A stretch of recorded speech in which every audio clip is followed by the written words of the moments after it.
There are seasons in life where everything feels like one big bruise, and you are not even sure where the pain began. Nothing too terrible has happened, but everything keeps aching quietly inside. A message that was never answered, a half-finished relationship, a plan that fell apart, a little disappointment in yourself. You still go to work, still smile, still say, "I'm fine," but inside, it feels like you are holding a cracked glass. Any extra drop you pour in just makes your hand more tired. And maybe tonight, you opened this video not because you want to study philosophy, but because you just want to hurt a little less, feel a little less heavy in your chest. You just want someone to sit beside you, someone who does not rush in to fix you, who simply listens and walks with you for a while. If that is the case, then welcome.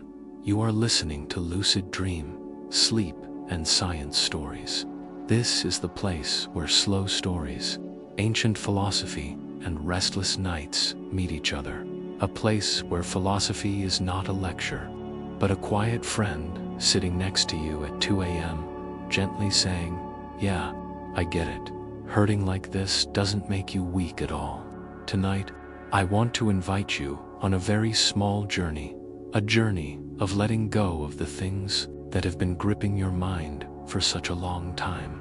Not letting go in the sense of whatever, I don't care, not shutting your feelings down, and not pretending to be stronger than you actually feel, but learning to loosen your hold on what was never really yours to control in the first place.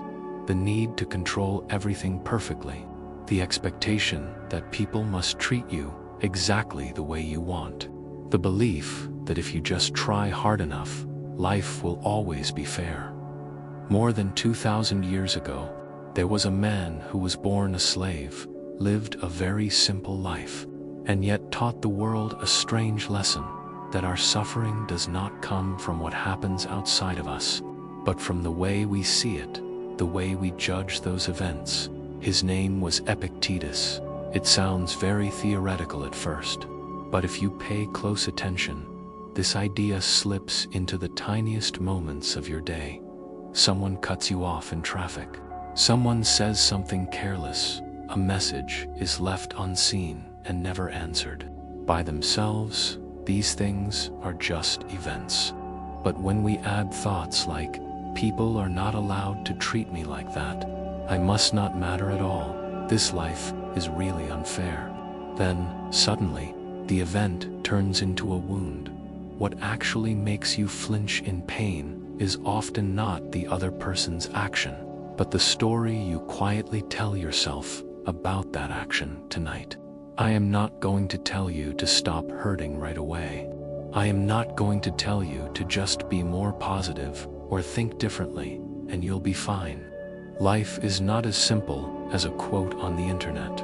All I want is that, during the time you lie here, in your familiar room, with the sound of your own breathing, we try to do one very small thing together. Look again at the things that are hurting you, but look at them with a different pair of eyes, with the eyes of Epictetus, a man who once owned nothing, and yet found a kind of freedom that many people, 1,000 times richer than him, never truly had. We are going to move very slowly, one step at a time, from noticing where the root of the pain really is, to seeing clearly the invisible strings that are pulling your mind toward things you can never actually control. And from there, we gently loosen our grip, let go of a little bit of that control, so we no longer have to exhaust ourselves in battles we were guaranteed to lose from the very beginning. If tonight you feel tired, just lie down in a comfortable position. Close your eyes if you like. You do not need to remember every single idea in this video. Just let this be a long story flowing through you, like the sound of night rain, like the distant traffic outside your window. If any part of it touches you, keep that part. If it does not, let it pass by. For the rest, let me and Epictetus sit beside you and keep telling you a story about a kind of peace that does not come from life suddenly getting better, but from the way your heart slowly learns how to let go when you are ready. We will begin the small journey of tonight. So let me ask you one small question. If tonight I sit here and tell you it's not the things that happen that make us suffer, it's the way we look at those things, how true does that feel to you? Maybe one part of you nods, yeah, I guess that's kind of true. But another part of you wants to push back, but they really did hurt me. Losing money is real. Being betrayed is real. How can you say it's not those things that make me suffer? I understand. None of us wants to hear some clever philosophy that seems to make our very real pain sound smaller than it is. So tonight, I am not asking you to believe it right away. I am only inviting you to look at things a little more slowly. Stay just as you are now, and if you can, let your shoulders drop a little, loosen your jaw, so even your face gets to rest. Then let us replay a very ordinary day. For example, this morning you were rushing to work. Traffic was jammed, your body was tired, and right at that moment, another motorbike or car suddenly swerved in front of you, cutting you off. In that exact moment, what happened was simply this. A vehicle changed lanes too quickly, but in your mind, it is almost never just that one piece of information. It immediately pulls in thoughts like, people are so inconsiderate. Why is everyone only thinking about themselves? I'm always the one who gets treated like this. And then the anger rises. Your heart beats faster. Your hands grip the steering wheel tighter. For the rest of the road, you are still arguing with that person inside your head. Epictetus would gently ask, is it the car cutting you off that makes you angry? Or the story you are telling yourself about the person driving that car? If a car just like that cuts in front of you, but you are in a really good mood, listening to a song you love, and you are not in a rush, maybe you would just frown for a second, and then let it go. Same action, same stranger. But sometimes, the anger never comes. So maybe it is not that the event itself comes with a fixed pain level built into it. It is the meaning you attach to it in that moment, in that mood. With the whole history of hurt you have carried until now. Or take another example, a message that has been seen but not answered. You text someone important to you, sharing something you just went through. It is not a huge story, but you opened your heart enough to tell it. Then you see the words, seen, and silence, objectively.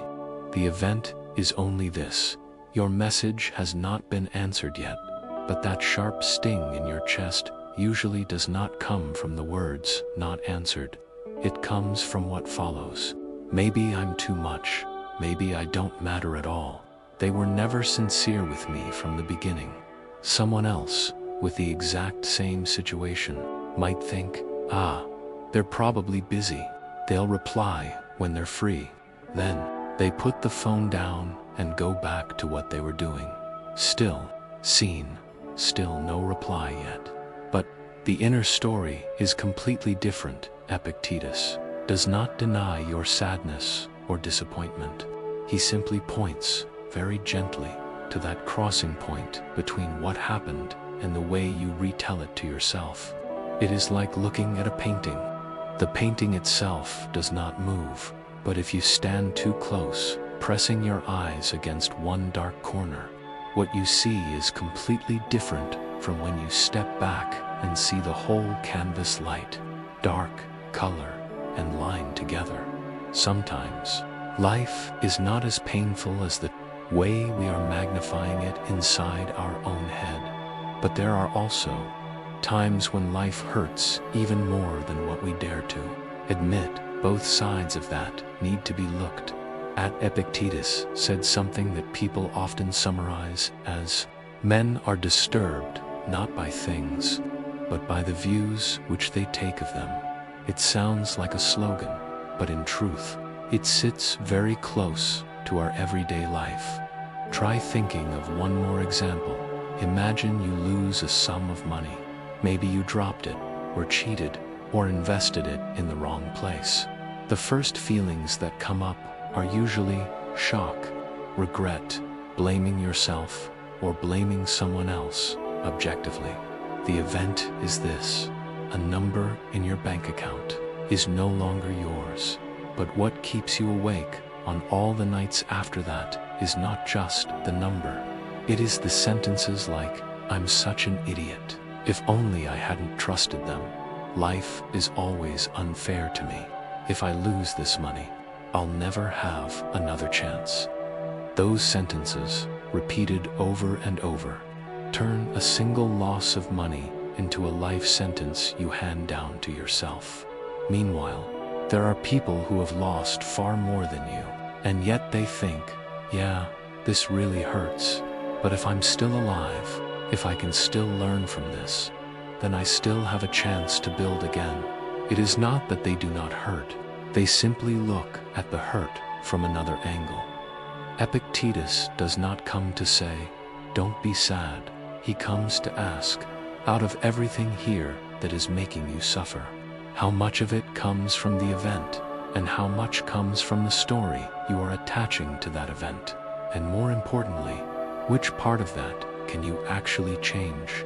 Here is where something very delicate happens. If you believe that the source of your suffering lies completely outside of you, in other people, in fate, in circumstances, then you are forced to wait for all those outside things to change before you can suffer less. And living like that is exhausting, because some things will never change the way you want them to, no matter how long you wait. But if you accept that a very large part of the pain comes from the way you judge, interpret, and retell everything in your mind, then suddenly a small path opens up. You may not be able to change what happened, but you can learn to look at it with a different eye, not a cold, numb eye, but a pair of eyes that is a little less quick to conclude, "This is a disaster," a little less quick to slap on the label, "I'm worthless," a little less quick to believe, "This proves I have no value at all." It is like seeing a spider. Many people are terrified of spiders, shaking, screaming, doing anything to stay away. But there are others who find spiders fascinating, who can sit and watch them weave their webs. The spider is still the same spider, but one side sticks the label "dangerous" on it. The other side sticks the label "a wonder of nature." The feeling itself is not wrong. Feelings are simply the result of all the labels you have been learning to stick onto things since you were a child. So Epictetus does not come to take your feelings away. He comes to ask, which label is making you hurt more than you need to? There are things where pain is natural: losing someone you love, the end of a relationship, failing at a dream you poured your whole heart into. But on top of that pain, which is already heavy enough, we add more labels. Maybe I'm not worthy of love. From now on, no one will ever need me again. I was born to lose. Those extra layers of meaning are like taking salt and rubbing it into the wound, and many times, it is the salt that burns the most, not the cut itself. Tonight, I am not asking you to peel off all those labels at once. All I hope is that whenever a feeling rises up, you pause for half a beat, take a slow breath, and ask, under this feeling, what is the actual event that really happened? And all the rest, could it be the story I am adding on top? If the answer is yes, you do not need to scold yourself. "Oh God, why am I overthinking again?" You only need to notice, this is that old story I always tell myself. Tonight, can I try telling a softer version of it? Just that much is already a very small step away from the old place. Epictetus, with a life that began in slavery, understood very deeply what it feels like to be tossed around by things. you never chose, but precisely because he once had almost no power over anything outside. He could see much more clearly a different kind of power inside. The power to choose how you will understand what happens to you in the next part. I will sit with you a little longer in a very subtle place. What happens when we tie both our desires and our fears tightly to things that lie completely beyond our reach? For now, just let your body rest a little more. If your eyelids feel heavy, let them close. The story is still here, continuing softly. If right now we gently spread out the map of your pain in front of us, Epictetus would probably show us one tiny detail we usually overlook. Between what happens and the emotion that explodes, there is always a very thin space, so thin that many times we live as if it does not exist at all. Everything happens so quickly that it feels like that thing happened gives I'm in pain, so that thing is what hurts me. But for Epictetus, that thin space in between is actually a doorway to freedom. He calls it the place where the mind decides whether to nod or not nod. To the very first thoughts that rise up, an impression appears. He hasn't replied to my message. Right after that, a sentence automatically surfaces. He must not love me anymore. The first impression is just an event. The second sentence is the way you interpret it. The problem is, we usually do not notice that. These are two different layers. We mix them together into one single lump, and then believe this is the truth. And so, your pain becomes not only the sadness of feeling forgotten, but also the despair of believing with certainty. No one can stay with me for long. An ordinary day can be full of moments like that. Try to recall something recent that made your heart sting a little dot. It does not need to be anything big, maybe a harsh comment, a rejection, a plan that fell apart. If you feel safe enough, you can whisper in your mind, that thing. What exactly was it? Then we gently pull it apart, like peeling off layers of clothing.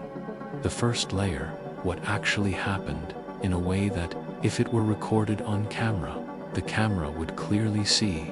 No, I guess. No, probably. No, I assume. Just actions, words, and concrete context. For example, he said, I think we should stop here. Then he left the cafe. That night, he didn't text me again. That's it, the second layer. Right after that, what did I say to myself? Maybe it's because I'm not good enough. I must not be someone worth staying for. From now on, I'll always be alone. Those sentences are no longer data. They are conclusions, judgments, sentences you quietly sign against your own life. The third layer, deeper down, these conclusions are built on what kind of beliefs about myself, about others, about life. Some people carry inside the belief, if someone leaves, it's because I have no value. Others carry the belief, people can change their hearts. That's just part of being human. It hurts, but it doesn't mean I'm useless. The same breakup. But the root of the pain is not the same. Epictetus only wants us to look down into this layer, not to analyze it, just to sound intellectual, but so we can see that most of the storm inside our chest is being amplified by beliefs we have never actually sat down and questioned. Are we sure this is true? It is like when it rains. One person looks at the rain and thinks, here we go, another awful day. Another looks at the rain and thinks, yeah, it's inconvenient, but at least it's cooler. The rain is the same, but the first person puts a story on top of it. Life is always against me. The second person just sees, okay, the weather is annoying today, but that's all. What makes the day awful is not the raindrops, but the sentence. It's always like this. When words like always, everyone, never, No one ever. Start appearing in your mind. That is often the moment you are stepping from this one event into a lifelong verdict. And very often, it is right there that the heart begins to wear out. Tonight, I am not hoping you suddenly become objective, looking at life with some detached, enlightened gaze. All I hope is that in between those little stabs of the heart, you can breathe a bit more slowly and ask yourself, among everything I am thinking about this situation, what is the part that really happened, and what is the part I am adding on? This question will not erase the sadness, but it can make the sadness lighter, because the moment you realize, oh, I just added 10 heavy conclusions here that I am not even sure are true, suddenly you have a chance to treat yourself a little more gently. When Epictetus taught his students, he did not let them run away from their emotions. He simply reminded them to keep returning to this question. Is this an impression, or is this the truth? For example, you hear someone say, "You look tired these days." The first impression might be, they're saying I look bad. Then it drags in a whole chain. I'm falling apart. No one will find me attractive anymore. From here on out, I'll only get worse. But if you separated the event, they said, "You look tired these days. Everything else is," the way I interpret that sentence. Maybe they are criticizing you. Maybe they are genuinely worried. Maybe they just chose their words badly. You do not actually know. And right at that place of, I don't know for sure, you have a very small choice. You can either instantly believe the worst possible script and let it crush you, or you can admit, I'm interpreting this in the harshest way. Can I choose a way of understanding it that hurts me less? Not to lie to yourself, but to avoid accidentally turning a single sentence into a long-term curse on your own life. Many of us grow up with the habit of equating feeling with truth. I feel worthless, so I must really be worthless. But emotions are often just signals that say, there is a very harsh story about yourself playing in your head right now. They are not the Supreme Court, Epictetus would say. Not every thought that passes through your mind deserves your full devotion. It sounds distant and lofty, but in reality, it is very close to daily life.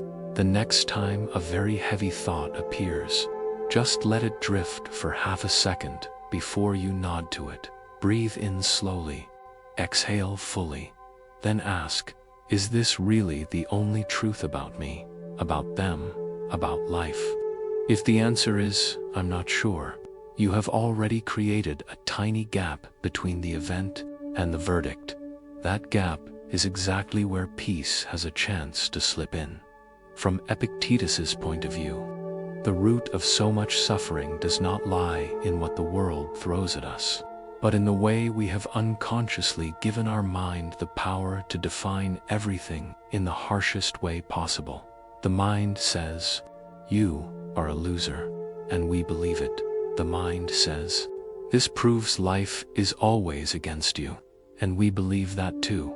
We forget that the mind is just a very skilled storyteller, not always an honest one. Tonight, as you lie here in the dark, you can try listening to that storyteller again when a memory surfaces, especially a painful one. Notice what kind of voice your mind is using. The voice of a prosecutor building a case against you, or the voice of a friend trying to understand why you are hurting so much.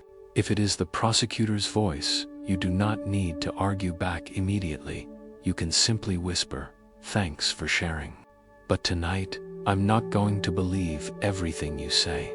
That little whisper sounds small, but it is already one step away from the false judgments you have been placing on your own life. Gradually, as you practice seeing the difference between the event and the story in your head, between impression and truth, something strange happens. The world outside stays the same. There are still careless people. There is still loss. There are still things you never chose.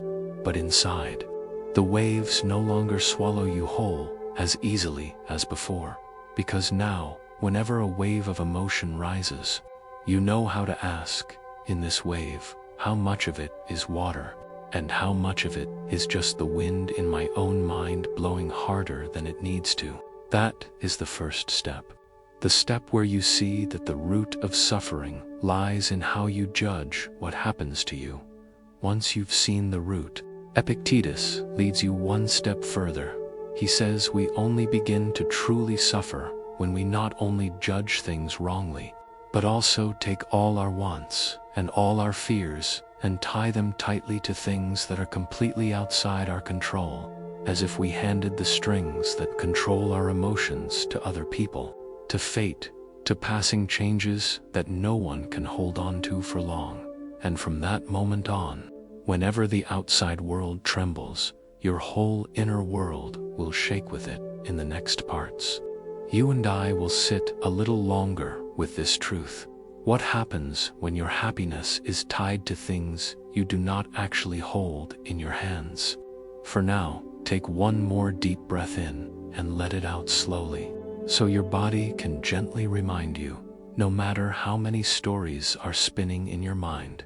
Right now, you are still lying here in your own room, on your familiar bed, and you are allowed to soften just a little toward all the judgments rushing around inside your chest.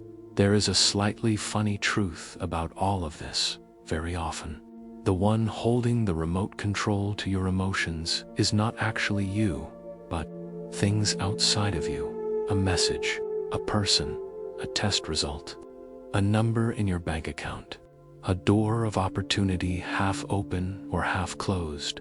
Those things only need to change color a little, and the whole sky inside you changes with them. Epictetus names it quite clearly. Human beings tend to latch their desire, what I want to have, to keep, to hold, and their avoidance, what I fear, what I hate, what I cannot bear to lose, onto things that they do not control at all. And when we do that, we quietly turn ourselves into a very subtle, but very real kind of slave. Look at an ordinary day in your life. In the morning, you pick up your phone if there is a message from the person you were waiting for. Your mood lifts a little dot if your inbox is empty. Your heart drops a little dot at work. If your boss praises you once, you feel, maybe I'm not that bad. If your boss frowns, you immediately begin to doubt all your worth. You post something online. If it gets many likes, you feel interesting. If it barely gets a reaction, you start wondering, am I becoming boring? Each little rise and fall seems very small when you look at it alone. But if you add them up over a month, over a year, you will see something very clearly. Your mood is being pulled up and down by things far outside your hands. Epictetus is not telling you to become a stone, numb and emotionless. He simply asks, gently, if you hand your entire happiness to things you do not own, can you see that you're living like someone on strings? Happiness placed on how much money you have, on your health, on other people loving you forever, never changing, on life being fair. All of those things sound very normal. Who wouldn't want them? The problem begins when a quiet voice inside says, if I don't have these, I will never be at peace.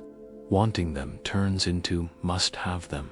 Feeling sad when I lose them turns into collapsing if I lose them. And the moment we stick that word must on something, the rope is already tied around our wrist. Think of a relationship where you once placed a lot of expectations. In the beginning, everything was warm, beautiful, full of hope. You thought, as long as this person stays with me, I'll be okay.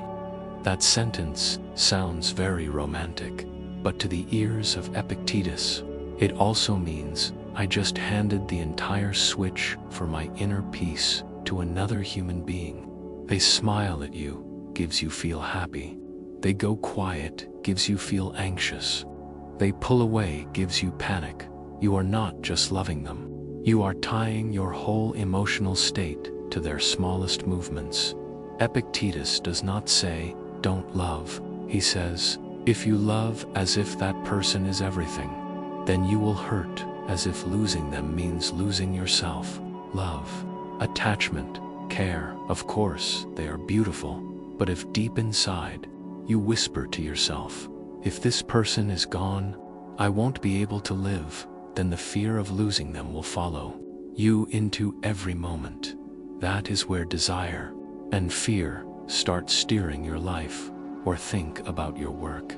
If you place your entire self-worth on your title, your salary, the recognition you get from others, then every criticism, every comparison, every time you are overlooked will shatter you.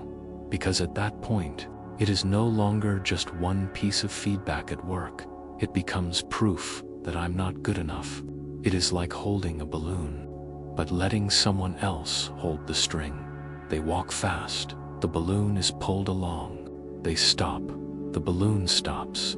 Only when you're willing to gently take that string back and hold the balloon in your own hand will their footsteps stop dragging you along. Epictetus divides everything into two very simple groups: the things we can control and the things we cannot. In the second group, live many things where we secretly attach our wants and fears: the weather, other people's moods, what they think of us, what has already happened in the past, what has not yet happened in the future, how our body will age, when someone will leave, if any one of those goes against our wishes. The whole day we feel pulled away from ourselves. You might notice there are days when you get nothing done, simply because your mind is stuck on how someone treated you. A short reply, a scene with no answer, a thoughtless comment. You chew on it, turn it over and over, write a dozen invisible scripts, and then stick them on your own forehead. I'm not good enough. No one needs me. Meanwhile, the only thing that truly lies in your hands is, how will I choose to understand this? What will I say to myself? How will I take care of myself when I feel disappointed? But the mind spends all its time wandering into territory you can never control. I wonder what they're thinking about me. Epictetus is not telling you to be indifferent or unhurt. He simply reminds you, every time you tie your whole heart to something outside, you are giving it the power to command your peace. Wealth, health, reputation, family, children, all of them are precious. None of us wants to lose them. But if, in your mind, you have already written, if I lose this, I won't be able to go on, then from this moment until the day you lose it, you will already be living inside fear. Instead of savoring the moments you still have, you live in constant tension. What if tomorrow? What if something bad happens? That is a very subtle slavery. Slavery to a future that has not come, and a past that is already gone. You can gently look back over the last few days and notice where your mind gets stuck most easily. Some people get stuck on money, some on love, some on their image, some on a sick loved one. None of these hooks is more noble or more lowly than the others. Pain is pain, from Epictetus' point of view.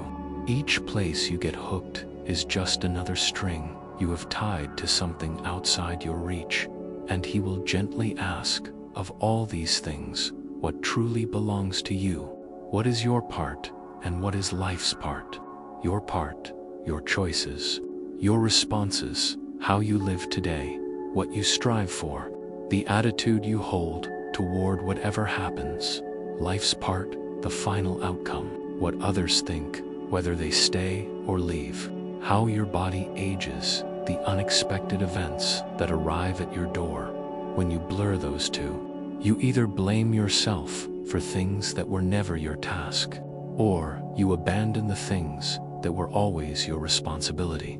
Tonight, You do not need to solve all of this. All you need is for one soft question to begin appearing in your heart.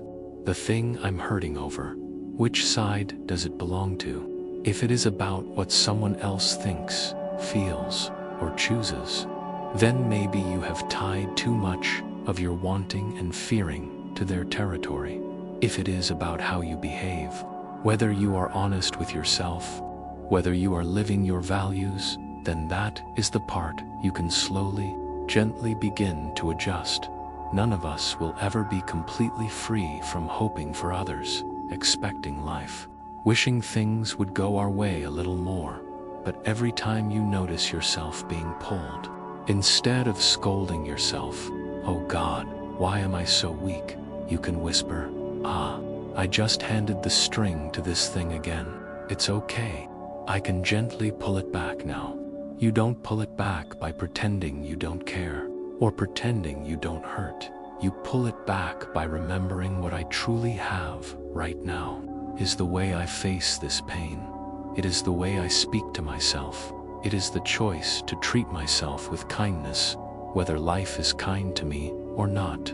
That is a quiet kind of freedom, very small but untouchable in the eyes of Epictetus. The truly rich person is not the one who holds everything outside, but the one who is not held by those things by the throat.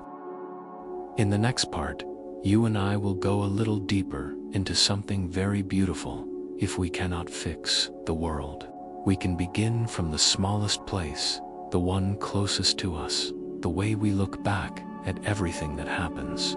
For now, allow yourself a few more slow breaths so your body can remind you, no matter how many things out there you cannot touch, right now there is a very small space that still belongs to you, this breath, this body, and the gentleness you can offer yourself tonight.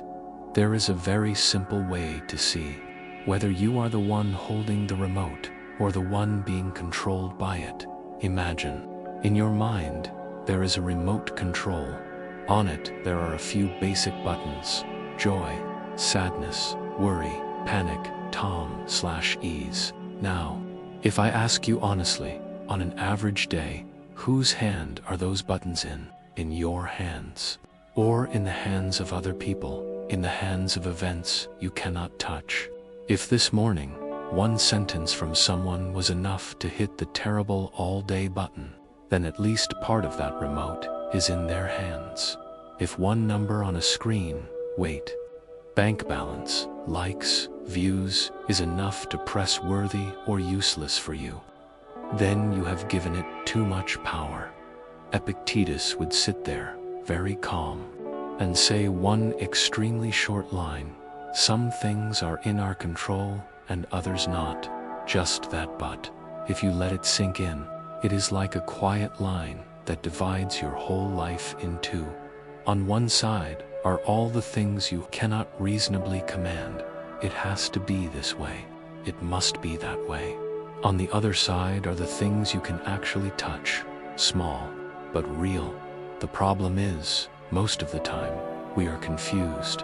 We flip the two sides around.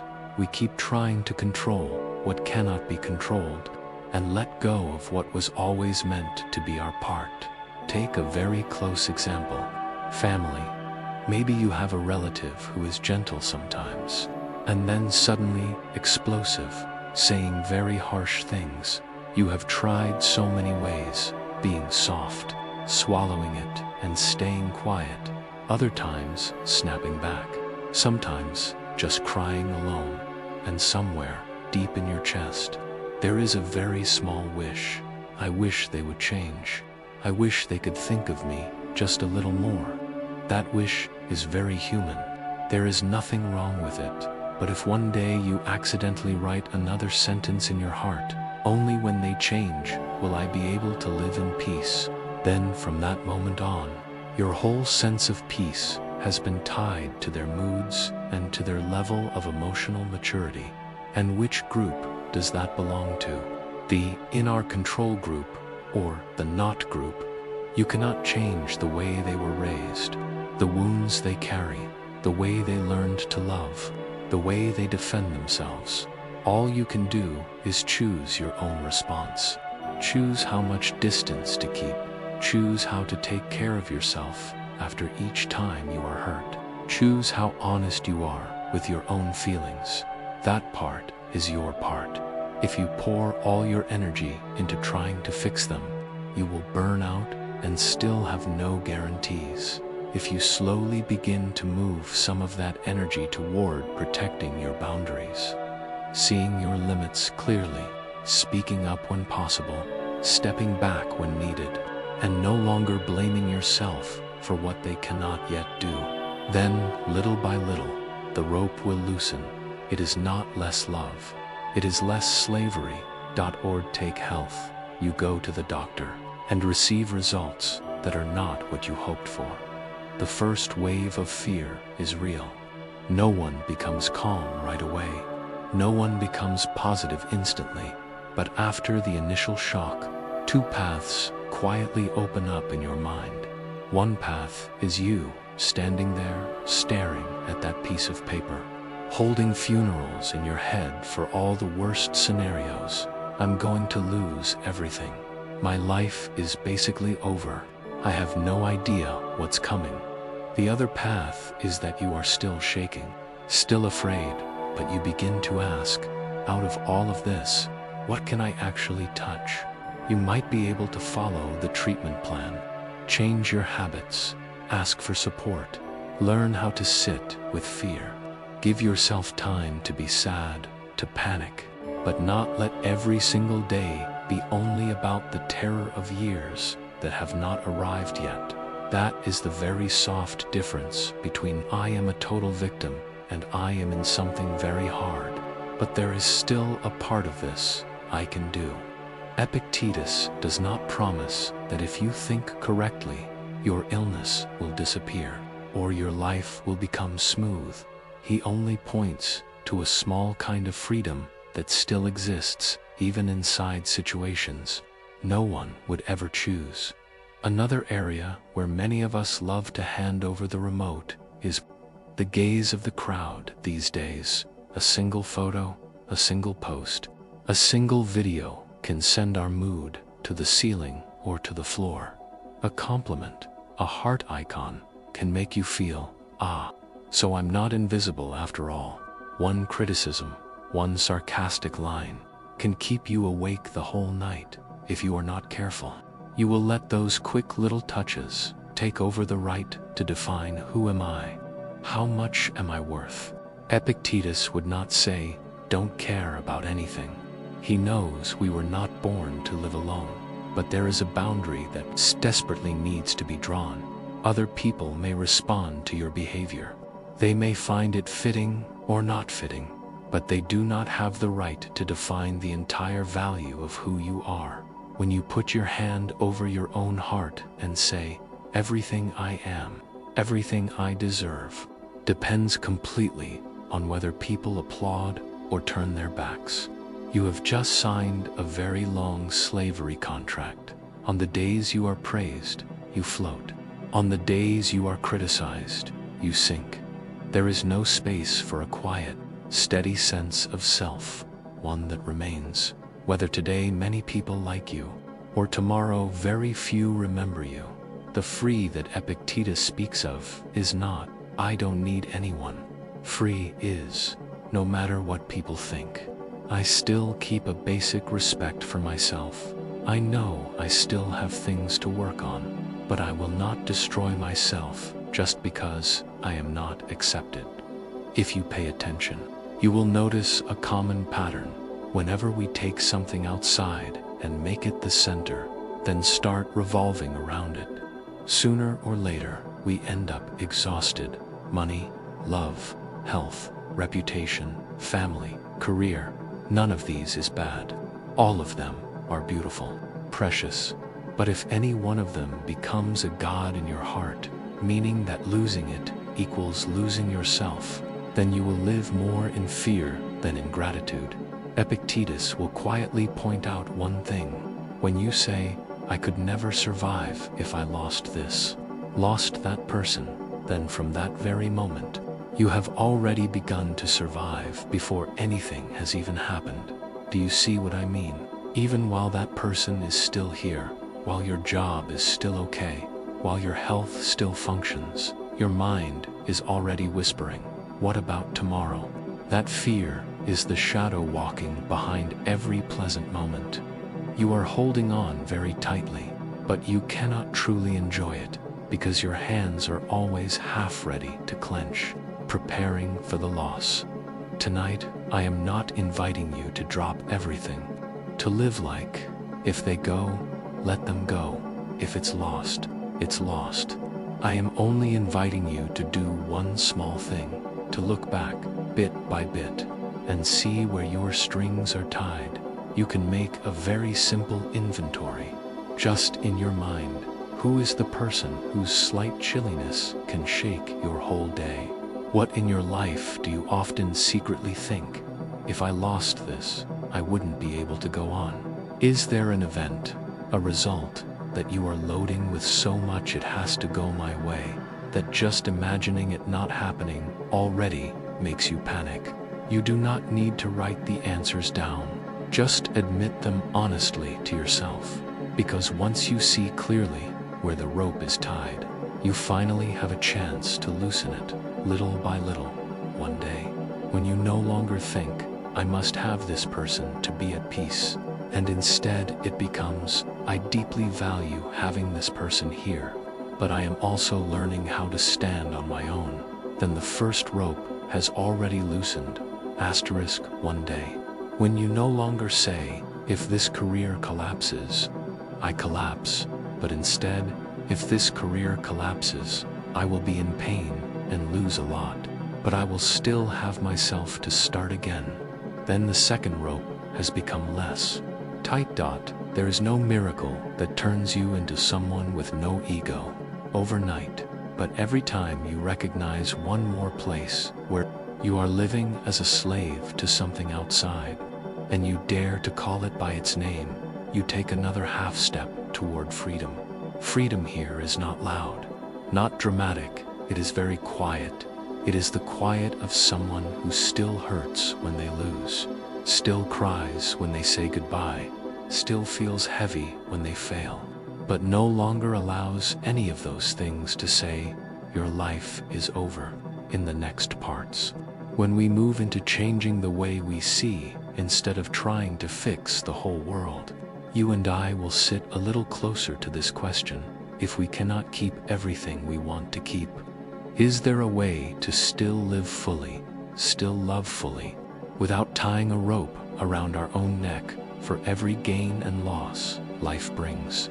For now, you can let your shoulders drop a few more millimeters, let your jaw unclench a bit, and allow yourself to breathe like someone who does not have to control everything anymore. Right now, it is enough that you are here with one more breath, with just a little gentleness for your own heart. That alone is enough to begin learning a different kind of freedom at some point in life. We realize a truth that feels a bit disappointing. There are things that, no matter how much we struggle, beg, pray, get angry, then burn ourselves out, they still do not change. It still rains on the very day we need sunshine. Traffic still jams on the one morning we are already late. Unreasonable people stay unreasonable. The ones who leave still leave. The things that shouldn't have happened still happen. If we keep living with the belief, "Only when the world stops being chaotic can I finally be at peace," then it means we've pushed our peace to a deadline that will never arrive. Epictetus and the other Stoics look this reality right in the eye. They do not sugarcoat life. In fact, they accept a sentence that sounds quite harsh. This life is messy by nature. Not occasionally messy, but messy is built into its default settings. People are born with different wounds, raised in different families, going through different fears. If you expect them to always behave rationally, to always be reasonable, to always match your idea of what a mature person should be like, then maybe you are wanting something that has never actually existed. Whether politics, prices, the economy, sudden accidents, illness, changes in people's hearts, these things have always belonged to the realm far beyond our control. Plus Z. Hearing this, you might be wondering, so what then? Just give up. Just sit there, let everything hit me, and call it living according to nature. No, the Stoics do not teach us to take the blows in hopeless surrender. They simply shift our focus from one question that leads to a dead end to another question that quietly opens a door. Instead of asking, how do I make life less chaotic? They ask, in the middle of this chaos that I cannot avoid, what kind of lens can I look through so I don't burn myself out even more? Marcus Aurelius wrote, "You have power over your mind, not outside events. Realize this, and you will find strength." Epictetus understood this very clearly. He did not live in a palace, did not hold political power, did not have a bank account. He was just a man, born a slave, living simply, teaching with a voice as direct as an arrow, and precisely because of that, he understood even more deeply. If he kept waiting for the outer world to calm down before the inside could feel peaceful, he would spend his whole life only knowing resentment. So he did the one thing a human being can still do, even with their hands tied by circumstance. He changed the way he saw. Notice this with me. The world outside is like a huge ocean, big waves, small waves, coming whenever they want, strong or soft, not following our orders. We cannot command the sea, but we can learn to become swimmers, or, at the very least, someone who knows how to keep their head above water when the waves crash into their face. With the exact same wave, a person who cannot swim will feel like it is the end of the world. A skilled swimmer will feel, yeah, this is exhausting, but I can still make it through. The wave does not change. What changes is that person's position on the inside. Epictetus wants us to gradually shift our inner position in that way, not demanding that the ocean becomes still, just learning to stop believing that every single wave has the mission to drown us. We like to carry around a perfect world version of reality in our heads. In that version, good people are always rewarded. Hard work is always recognized. If we treat someone sincerely, they will always be faithful. If we live decently, life will go easy on us, at least a little. And every time reality does something different, another piece of us, tears. The Stoics do not completely destroy those beautiful hopes. They only adjust them slightly. Reality never signed a contract promising it would operate according to what you think it should be. Tonight, hearing that might sting a little, like being shaken awake from a dream. But after that moment of sting comes a small opportunity. If you stop arguing with the nature of life itself, you suddenly have more energy left to care for the part you actually can touch. The way you respond to each thing that happens. Try recalling an injustice that has hurt you for a long time.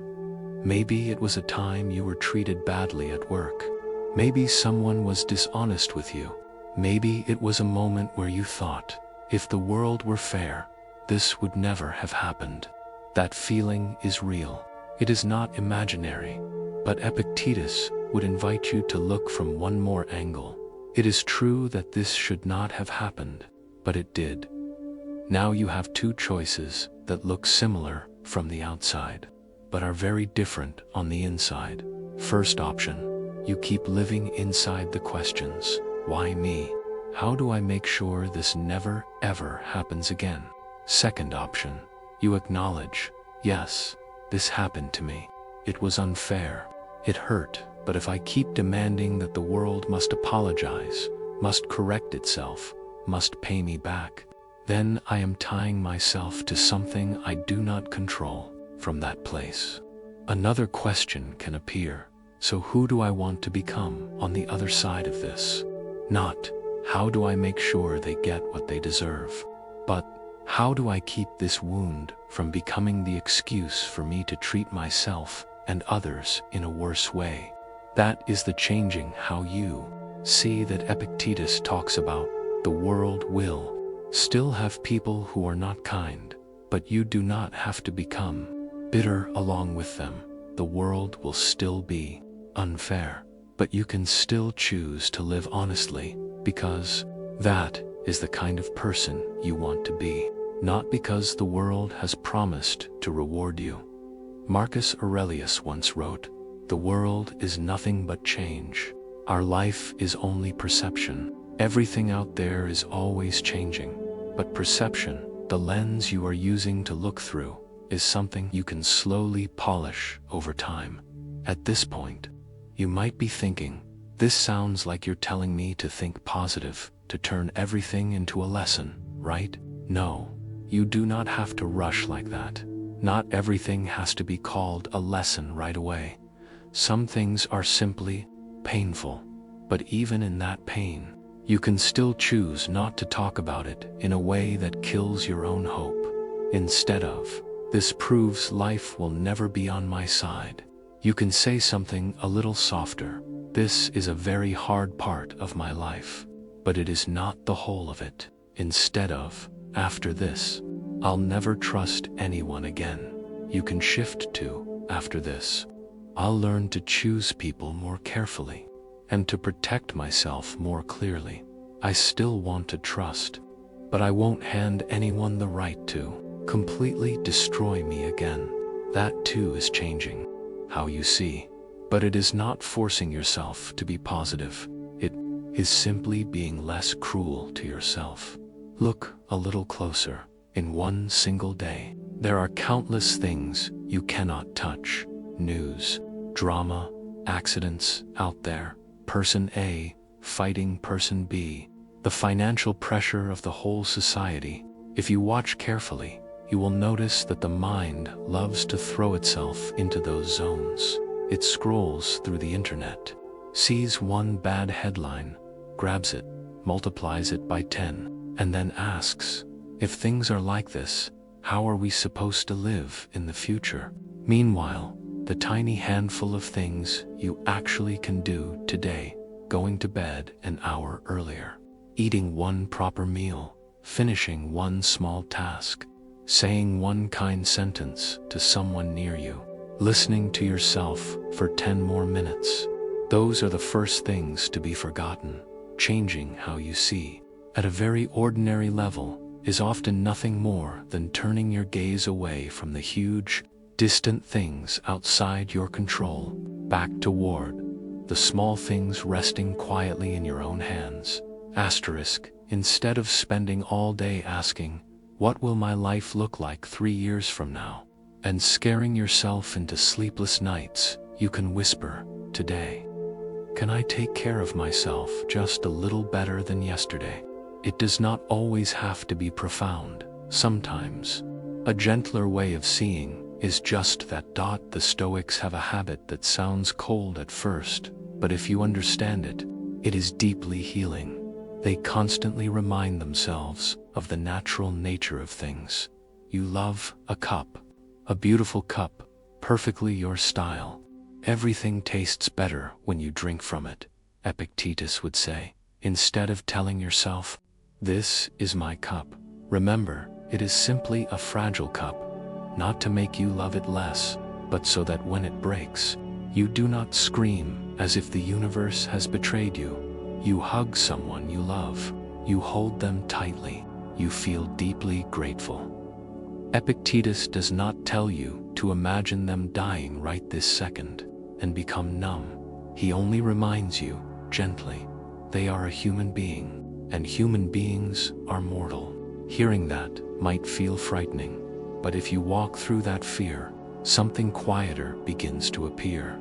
You start to treasure each meeting, each message, each hug, as if none of it is guaranteed.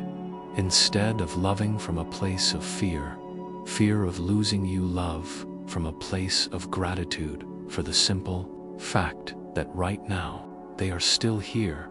That too is changing how you see life.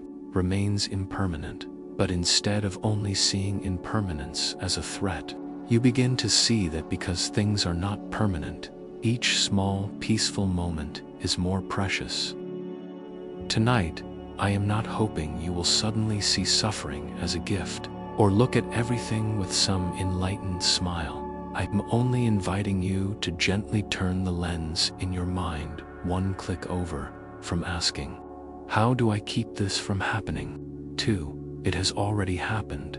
Who do I want to be as I walk through it? From, why is life so unfair to me? To, life may be unfair, but how kind can I still be to myself and to others? From, everything around me has to be calm for me to be calm. To, maybe things around me will never be fully calm, but inside, I can create small pockets of quiet for myself. Night by night, bit by bit. In the next part, you and I will come closer to a word that many people misunderstand: acceptance. Not putting up with it, not giving up, but the way Epictetus invites us to realign our desires, so we do not have to wrestle the entire universe every single day. For now, if you notice your eyelids getting heavier, your breath slowing down, that is a good sign. You do not have to remember every idea. Just let one small idea stay with you. Maybe the world out there will keep being noisy, but right now, in this room, I am allowed to look at things with a softer gaze toward myself. There is one important thing I want to repeat to you, so your heart does not accidentally blame itself one more time. Changing how you see does not mean that from tomorrow onward you must become the person who always understands, who smiles quietly, no matter how they are treated, saying, "Ah, it's just my perception." No, you are still human. You will still have moments that sting, moments of anger, moments when it feels unfair, moments when you want to curse under your breath just to release some pressure.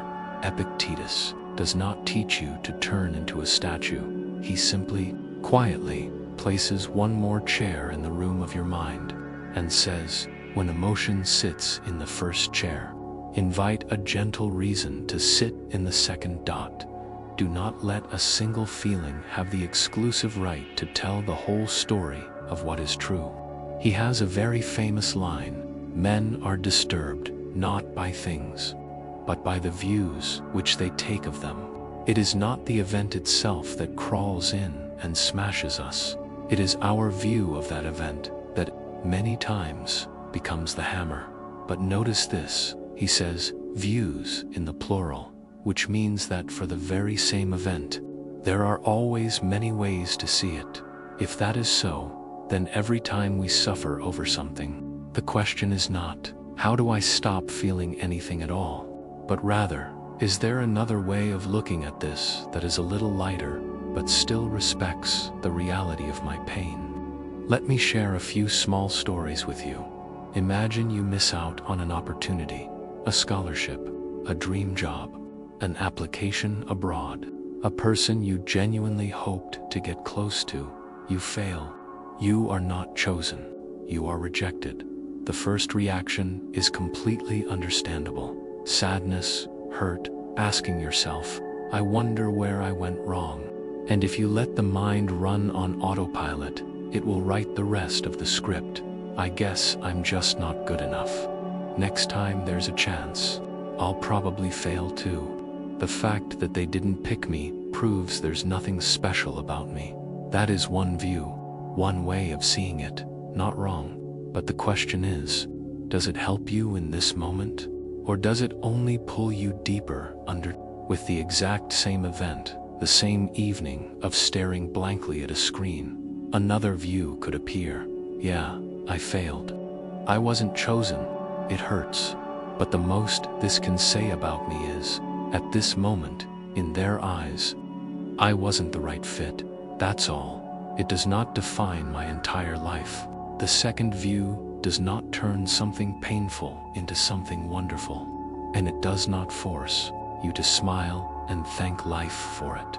But it leaves a small space for hope, for you to actually learn something, to try again, or to choose a different path. Same event, but your view decides whether you slam the door shut, or leave it slightly open, or take the story of someone walking away from you, not because they died, but because they simply no longer want to walk by your side.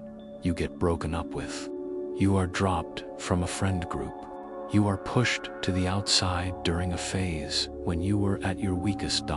In times like that, the story in your head often sounds like, all this time, it was just in my head.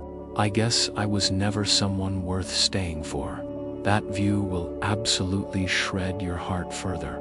But if one night, like tonight, you lie still, listening to the fan, to the faint sounds of traffic, and you dare to ask yourself, is it possible that this view is not the only way to see what happened? Another answer might slowly surface.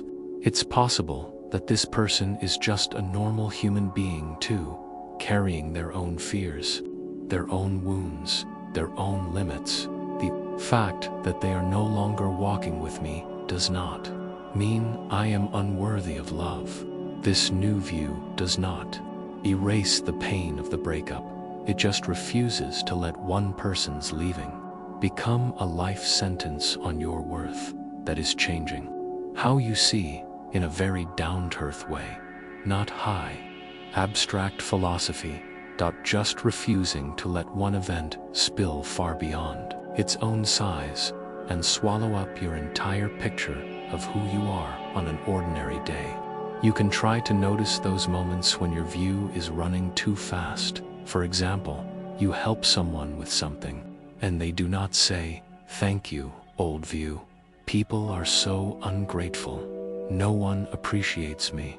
What's the point of being nice?" A different view could be, maybe they're awkward, or shy, or tired, or simply not used to expressing gratitude. I helped because it felt like the right thing to do, not to score points. Or you scroll online and see someone else, successful, happy, doing exactly what you wish you could do. Old view, they're so far ahead, and I'm stuck. Must be because I'm not good enough. Another view, what I see online is just one slice in time. My path might be slower or different, but that doesn't make it worthless. You do not need to always find the new view, but if a few times a day you catch yourself sinking into an old view that feels too heavy, and you gently ask, is there any way to see this that is kinder, yet still honest? Then that one question is already a moment where you turn the lens inside your mind a few degrees.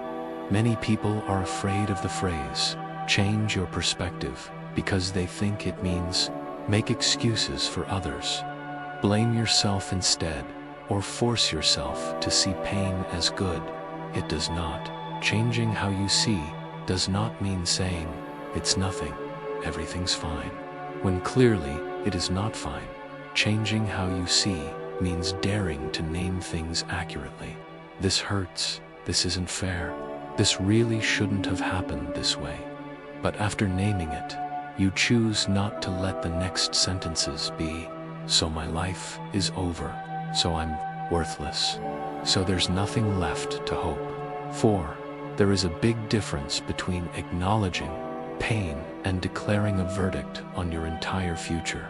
The first step is essential. The second step is often where we can afford to walk more slowly. Some people are betrayed once, and in their view, only one sentence remains: no one can be trusted. Others go through the same experience, and their view is, someone treated me badly. That says something about them. I'll learn to read people more carefully, to protect myself more clearly, but I don't want to lose my ability to trust completely. Same event, different view. the inner life that follows will be very different, Marcus Aurelius wrote. If you are distressed by anything external, the pain is not due to the thing itself, but to your estimate of it. And this you have the power to revoke at any moment. The pain is not due to the thing itself.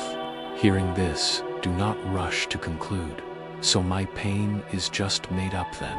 No, the pain is real, the emotion is real, but what often makes it last longer, spread wider, and darken everything is the estimate, the way you rate it, the way you score that event inside the story of your life. If you see a painful event as a very hard chapter in the book of my life, you still have space to write the next chapters. If you label it as the last page, as the entire book, then your hand will no longer want to pick up the pen.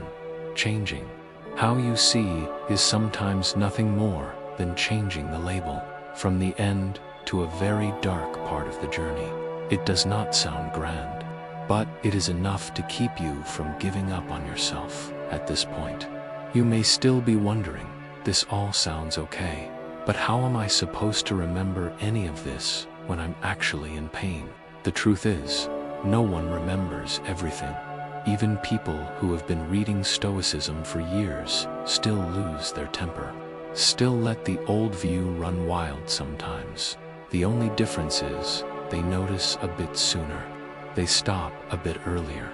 They do not let the old view take over the whole space for as long as before, for you. You can start in an extremely small way.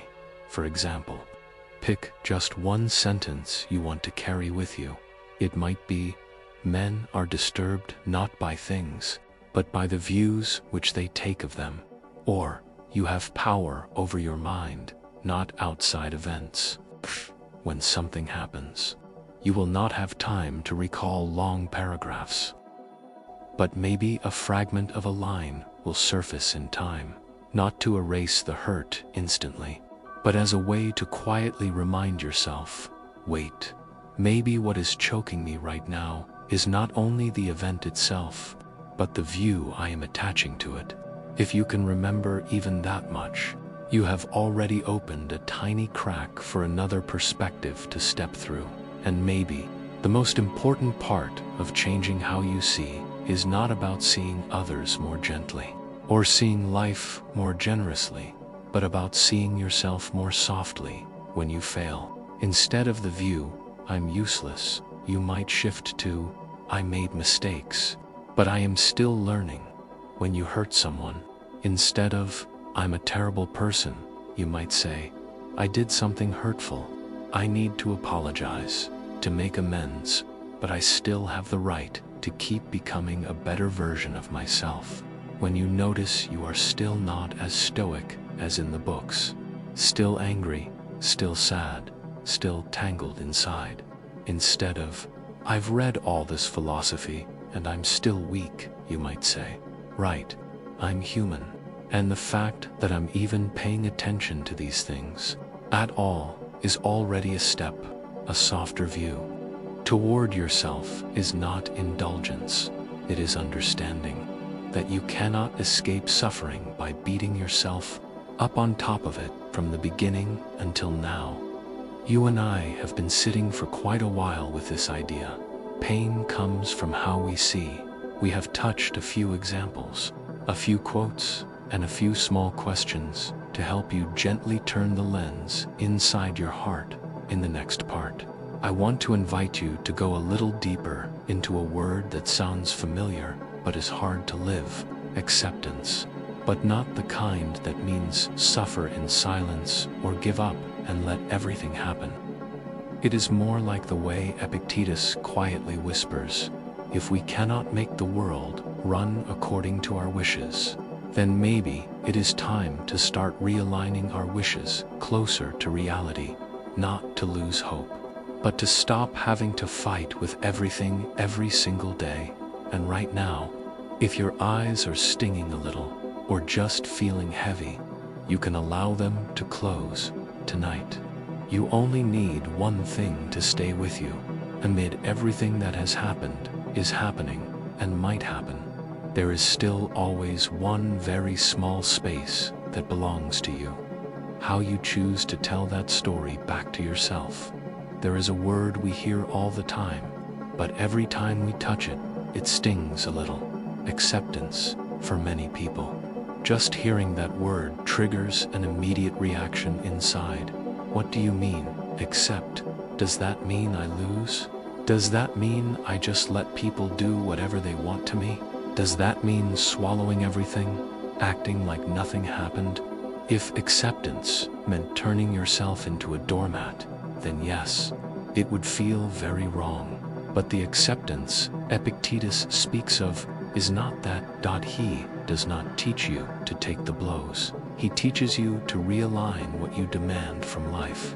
So you do not have to wage war against every gust of wind. He has another famous sentence: ask not that events should happen as you will, but let your will be that events happen as they do, and you shall have peace. At first hearing, it sounds like he is saying, stop wanting things. Whatever comes, just let it come. But if you sit still, breathe more slowly, and listen more closely, that sentence is pointing to something far more subtle. It is not give up on your dreams. It is stop insisting that the world must move exactly according to your script before you allow yourself to be at peace. Think back to something recent that went off track from your plans. Maybe a meet got canceled. A deal fell through at the last minute. A trip had to be postponed. A result did not match the way you mapped it out. The first reaction is easy to understand: annoyance, disappointment, maybe even the urge to curse under your breath at that point. Epictetus does not stand outside telling you you must be calm. He lets you be sad, be annoyed, sigh heavily. Then when the first wave has passed a little, he gently asks, in this situation, what were you wanting to happen? Maybe the answer is, I wanted everything to go exactly as I pictured it. And then, the next sentence, if you dare to be honest with yourself, might be, and if it doesn't happen that way, I feel like life is betraying me. Acceptance, in the way Epictetus sees it, begins by looking directly at those demands. Not to scold yourself, oh my God, I'm so greedy, but to realize, every time you shout at life, this must happen my way, and life refuses to sign that document, the one who hurts the most is you. Imagine life as a great river. You are standing in the middle, holding up a big sign, flow this way for me. The water keeps moving, sometimes strong, sometimes gentle, sometimes swirling, sometimes flat. The tighter you grip the sign, the more you tense your body. The harder you try to force the river to run according to your will. The first person to become exhausted is you. Acceptance is not throwing the sign away and letting the current drag you anywhere. Acceptance is looking at the sign and seeing clearly what you've written on it. Some words you can keep. Some words might need to be erased more gently. For example, in a relationship, the sign inside you might currently say, this person must always understand me without me having to say anything.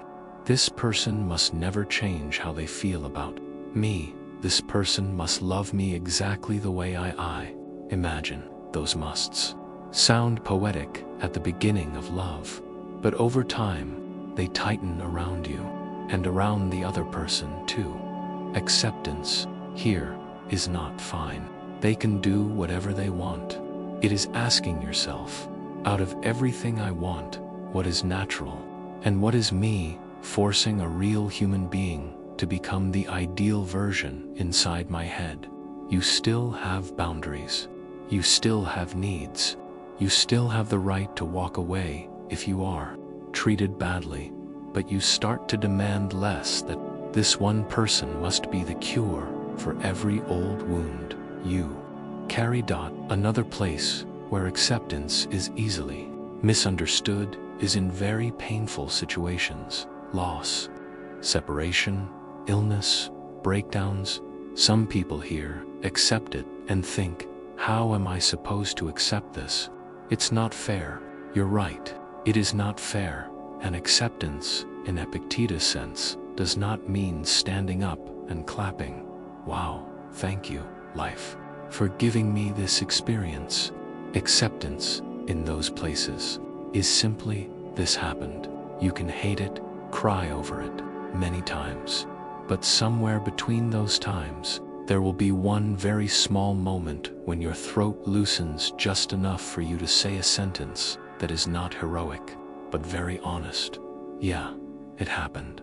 Now I have to live on with the fact that it happened. That sentence is much lighter than standing in front of it every day asking, why is a question about the past that often has no answer. What now? Is a question that opens a little door into the present. Acceptance moves from, why did this happen to me, to, this happened to me. Now, what can I do so I don't abandon myself for the rest of my life because of it? It is not lofty. It is simply throwing the past at yourself a little less violently each day. Asterisk, when Epictetus says, let your will be that events happen as they do, and you shall have peace.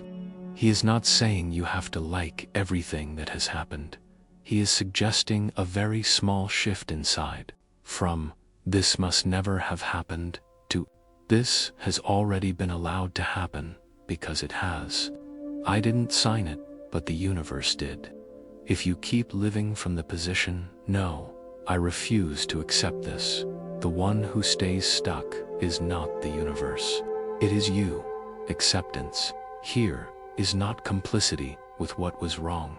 You can still protect yourself. Seek justice, say no, demand respect, but deep inside, you stop demanding that the past be different. You use your energy to work with what is still here, instead of wrestling with a version of reality that never existed, if only that day. One more small example to make it easier to picture. You go to the beach. Dark clouds gather overhead. In your mind, you were hoping, I wish today were sunny, clear sky, blue sea. But reality is gray and heavy, without acceptance.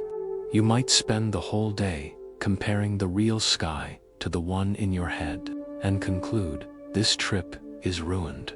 With a touch of acceptance, you would still feel disappointed, of course, but you might be able to say, yeah, the weather today is not what I wanted, but this is the sky you have today.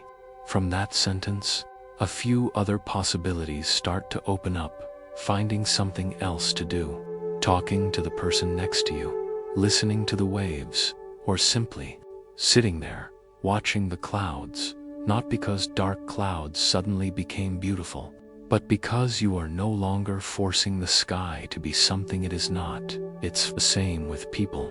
My mother must always understand me. My father must always be calm, always listen. My partner is not allowed to be affected by their past. They must love in a healthy way, right away. When your will runs ahead of what a person is actually capable of, disappointment is almost guaranteed. Acceptance, with people, is daring to say, this is who they are. No more, no less. They have parts I deeply value, and parts I simply cannot live with. I have the right to keep them in my life, or to step out of this relationship. But I will no longer stay and constantly demand that they become the version of them that only exists in my head. It sounds harsh, but in reality it is very freeing, because from that point on, you stop living in a constant state of waiting for them to repay a debt, for all the things they never learned how to give.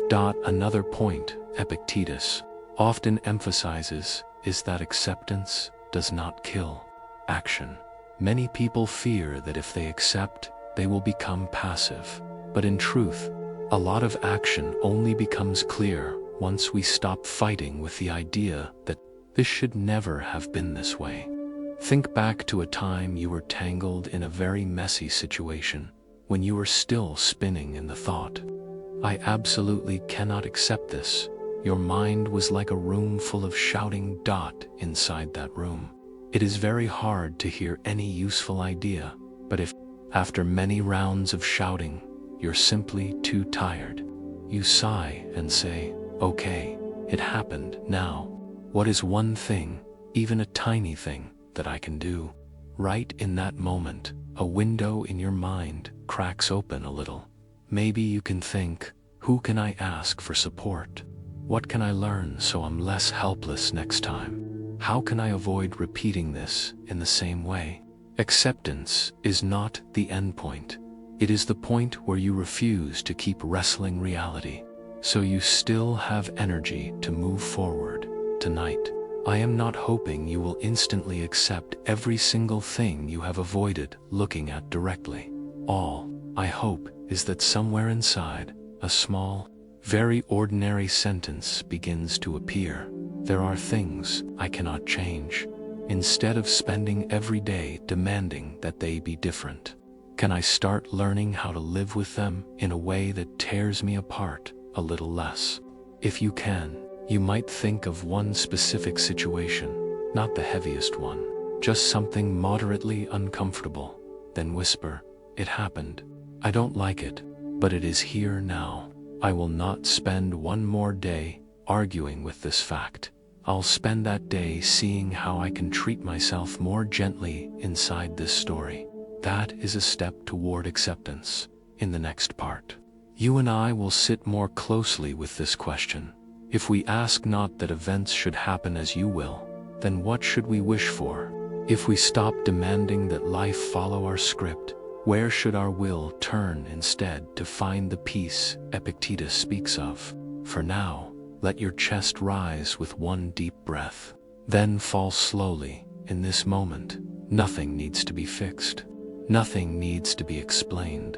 All you need to acknowledge is there are so many things I have not been able to control, and yet I am still here, still breathing, still listening, and still learning how to be gentler with myself. By this point, a very small but very real question may already be forming in your heart. So, in the end, what am I supposed to do with all of this? I understand the world is chaotic. I see that I've tied my strings to things beyond my reach. I see that my perspective can make my pain heavier or lighter. I see that acceptance is not the same as surrender, but knowing is one thing. In the day-to-day, how do I actually live so that I suffer a little less? Epictetus does not leave us standing there, just nodding at philosophy. He always pulls his students back down into small, ordinary actions that anyone can begin with. Tonight, you and I will walk together through one last stretch, very gentle, very practical. If we cannot change the world, where can we begin to change ourselves without feeling overwhelmed? Imagine your life as a backpack. Inside it are all kinds of things, expectations, anxieties, plans, old wounds, names, all the should-haves, the if-onlys, the someday I must. On many days, that backpack is so heavy that one more tiny thing can make you feel like, I really can't take anything else. Epictetus will not snatch the backpack away, nor will he say, throw it all out. He will simply sit down beside you, look at you, and suggest, each day, before you go on, try opening the backpack, look inside, and ask, of all this, what truly belongs to me and what belongs to life?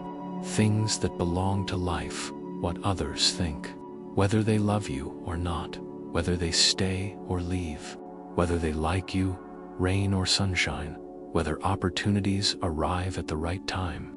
Some things that have already happened, things that belong to you, how you behave, what you say, how well you keep your word, what you choose to believe, how you care for yourself, what time you go to bed, the tone of voice you use when you speak to your own pain. If tonight you do only one thing, close your eyes, take a slow breath, and in your mind honestly list, what am I carrying right now that I do not actually control? Just recognizing it, without rushing to let it go, is already a very big step, because from then on, whenever one of those things hurts you, you can quietly whisper, "Ah, this is where I'm holding life's job in my arms." That whisper does not erase the sadness, but it pulls you away from the illusion that all of this is my fault. You hit yourself less, condemn yourself less, and stop demanding that you control the entire universe. Then, after seeing clearly what belongs to life, you turn back to the tiny but precious part, what belongs to me. Epictetus does not ask his students, "Tomorrow, how will you change your whole life?" He asks, "Right in this situation, how well can you keep your own mind in order?" For you, that can become very simple, everyday questions. Today, can I speak to myself in a slightly softer tone? When I'm wrong, can I admit it without calling myself the cruelest names? When you're sad, can you allow yourself to be sad, and at the same time not add more hopeless stories about the future on top of it? Those are the things that live inside the control zone Epictetus talks about. You have power over your mind, not outside events, brought down into daily life.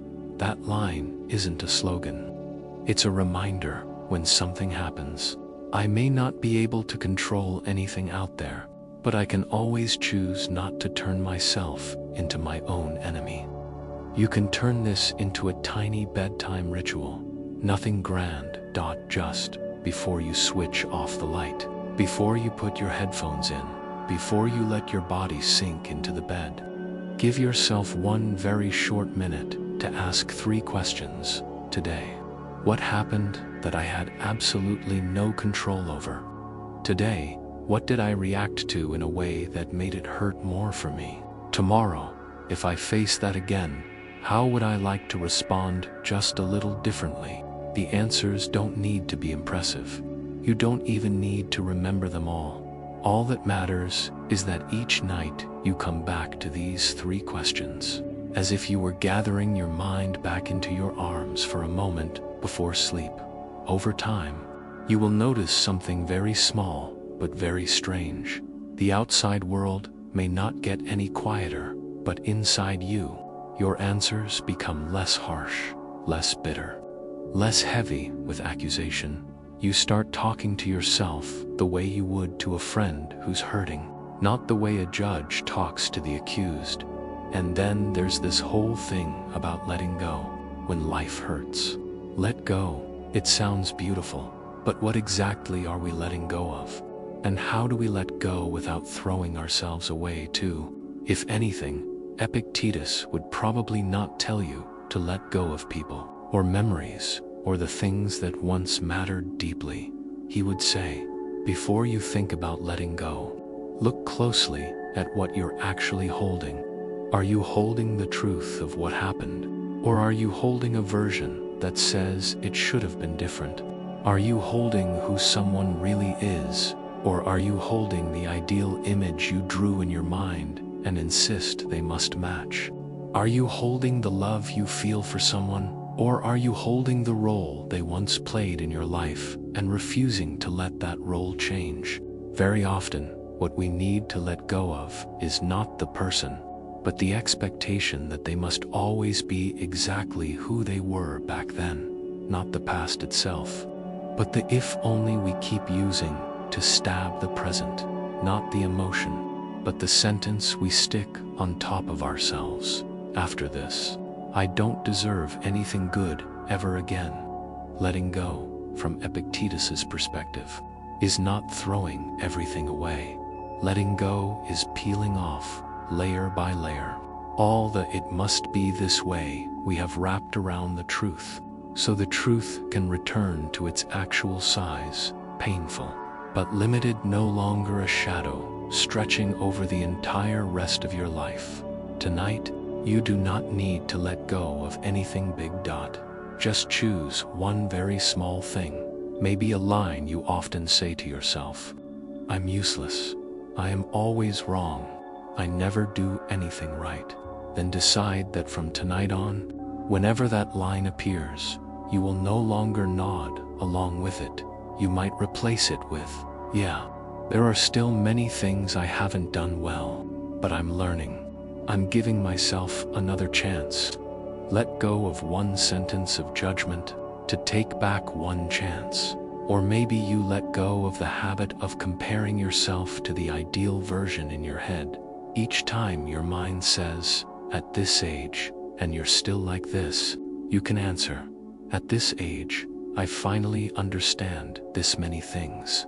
Maybe I'm slow, but I'm still moving. Let go of a timeline the world wrote for you. To take back your own pace. These little releases are small, but they are real. And with each one, bit by bit, you no longer feel like someone dragged along by life, but like someone who is allowed to walk beside life in a posture that feels a little less powerless.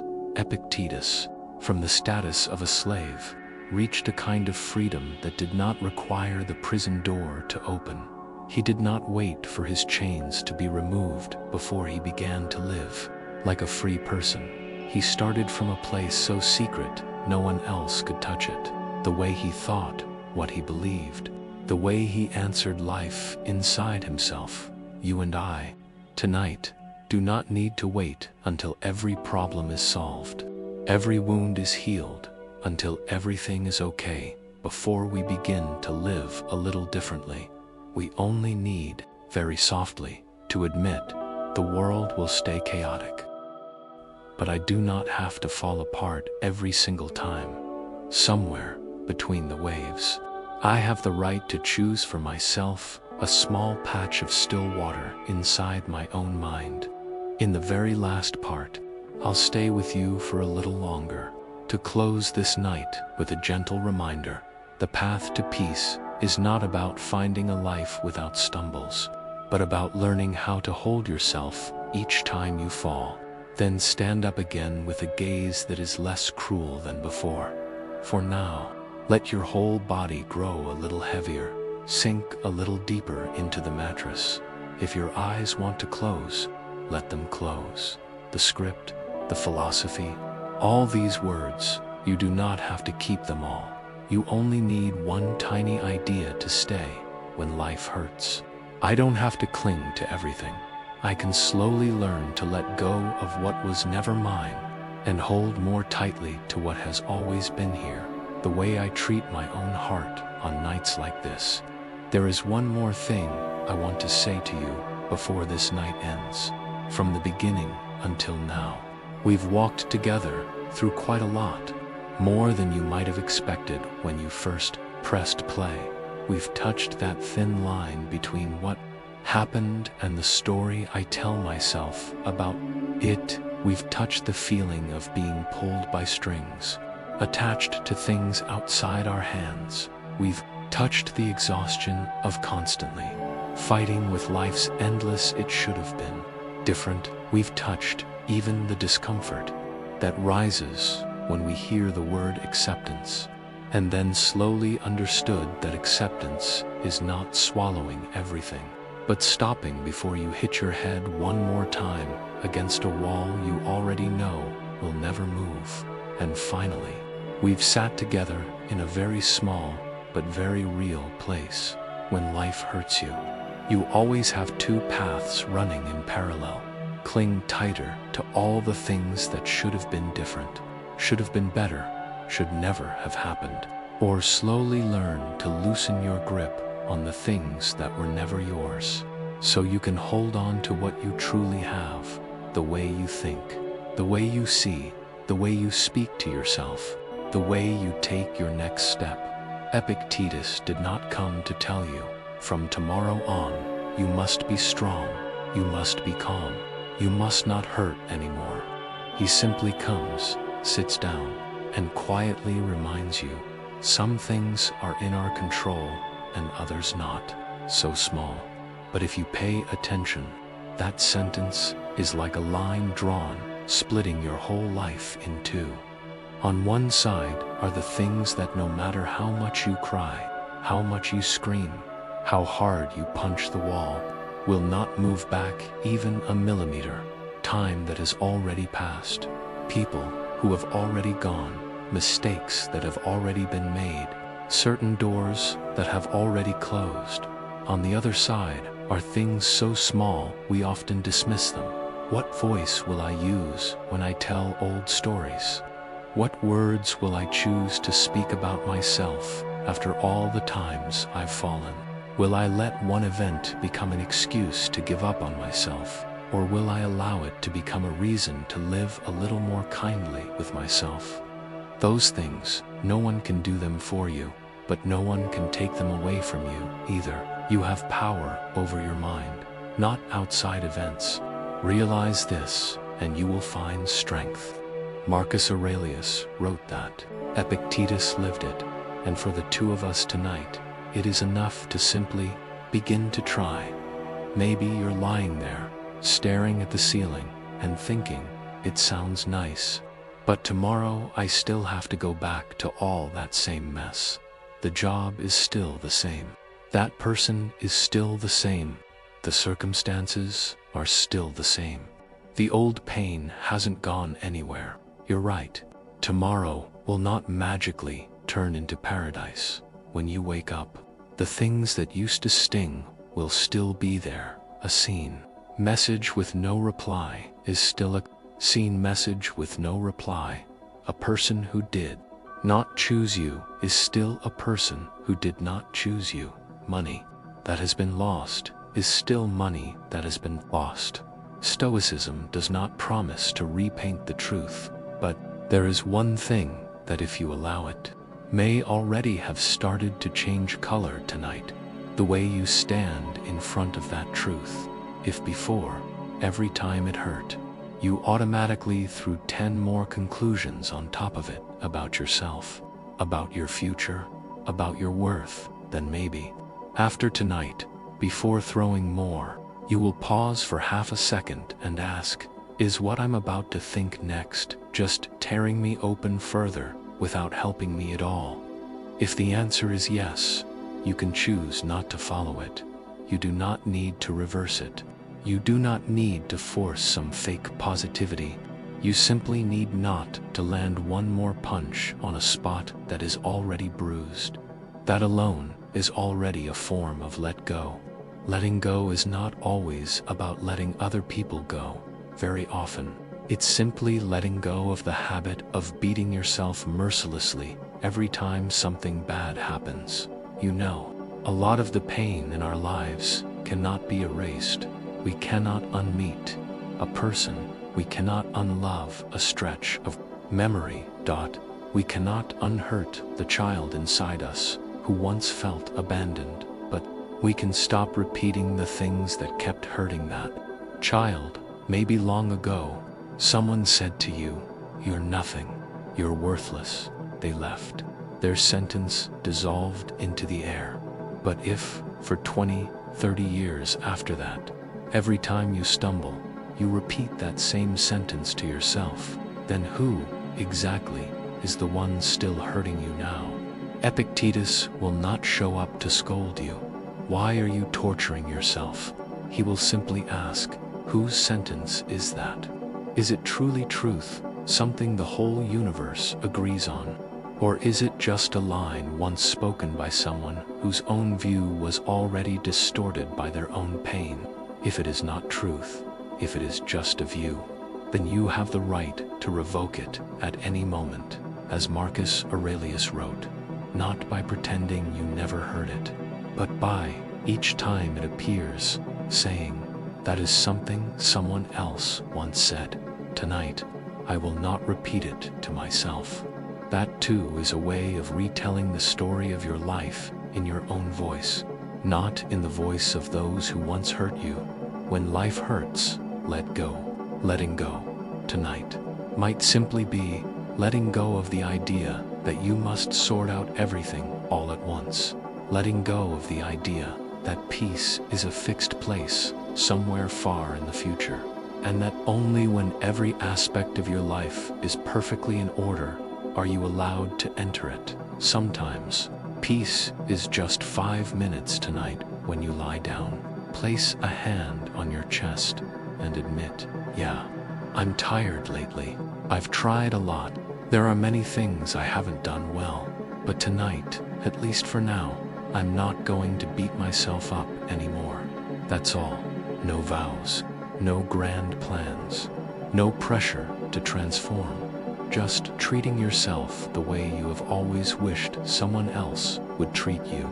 When you're on your knees, if you feel your eyes starting to sting, your chest getting a little heavier, that's okay. Sometimes, late tears are not a sign of weakness, but a sign that for the first time in a long time, you are allowing yourself to be honest with yourself. You don't need to hold them back. You don't need to force them out. Just let everything be what it is for a few private minutes. No one is grading you. No one is recording you. No one is asking you to pull yourself together. There is only you, your body, your breath, and one voice that is here to remind you. It has not been easy to get this far, and you deserve to rest for a while. If someday, in the middle of a very ordinary day, you suddenly remember a sentence from tonight maybe, men are disturbed not by things, but by the views which they take of them. Or, ask not that events should happen as you will, but let your will be that events happen as they do, and you shall have peace. Then you can treat it like a gentle tap on the shoulder from Epictetus. Not to tell you, you must live like a philosopher, but to remind you, you don't have to let the full weight of life fall on you all at once. You are allowed to loosen your grip one finger at a time. Just that much is enough for a space with no air to suddenly have a tiny crack where light can slip through. Tonight, before we pause, I'd like to do one very small thing with you, if you can. Lay one hand gently on your chest. You do not need to do anything else. Just feel your ribcage rising and falling, your heartbeat steady or a little fast. Then, in your mind, whisper to yourself in whatever words feel closest to who you are. It might be, thank you for enduring so much and still making it this far. Or, I know you're tired these days. It's okay. Tonight, at least right now, I'll stand on your side. You don't have to say it out loud. It doesn't have to sound beautiful. It only has to be real, because it might have been a very long time since you last heard something that gentle from yourself. This is Lucid Dream, Sleep, and Science Stories, a place where stories, philosophy, and sleepless nights meet not to turn you into someone else, but to bring you a little closer back to yourself. If your eyes are heavy now, let sleep come. You don't need to listen to the very end. Don't need to understand everything. Don't need to remember it all. What needs to stay will stay. What doesn't will drift away with the night. As you close your eyes, just remember one thing. Even on days when life hurts badly, you don't have to cling to everything. You can slowly learn to let go of what was never yours and hold on to what no one can ever take from you. The gentleness you choose to offer yourself. Wish you a peaceful night.